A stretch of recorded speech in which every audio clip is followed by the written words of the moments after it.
in society. So you see how it moves away, it creeps away because it melts. But if I were to start it on fire, this thing is going to burn black, and it smells horrid, and it beads up.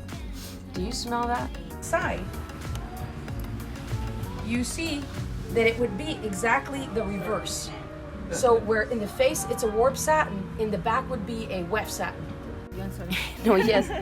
If you see, especially in the white where you don't see it as much, this looks like a warp satin. And this has many floats because a satin is many floats over one. And the front, the face and the back will never look the same. So when you look at the back side, you see that it would be exactly the reverse. So where in the face it's a warp satin, in the back would be a weft satin. Gotta be synthetic. I believe it is, but I can't say for 100%. Do you see, remember I told you polyester has, this is called the accordion. And the accordion is through its two cylinders. It's two cylinders. And as the fabric is coming through, those cylinders are circulating with heat, creating this, and it's permanent.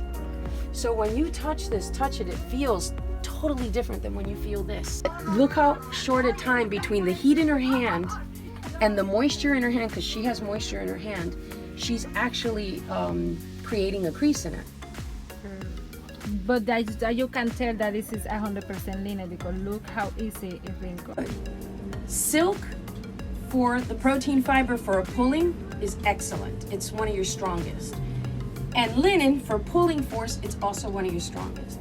Cotton for abrasion tends to be good, so that seems to be the one product that got put into a lot of things, as we said before. Any questions so far? No? Is it?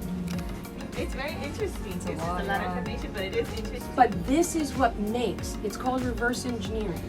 This is where you say, I want to make this. What does this product need to perform for? Is it going to be pretty? Then it doesn't matter. But if it's performing a task, you need to know what its strengths need to be so that you could find the best fiber and the best weave. You guys heard that? Designing with conscience. It's just not about like I wanna do this and that. You need to understand how the garment going to be wear and what is the use for the fabric. We are fashion students. We are a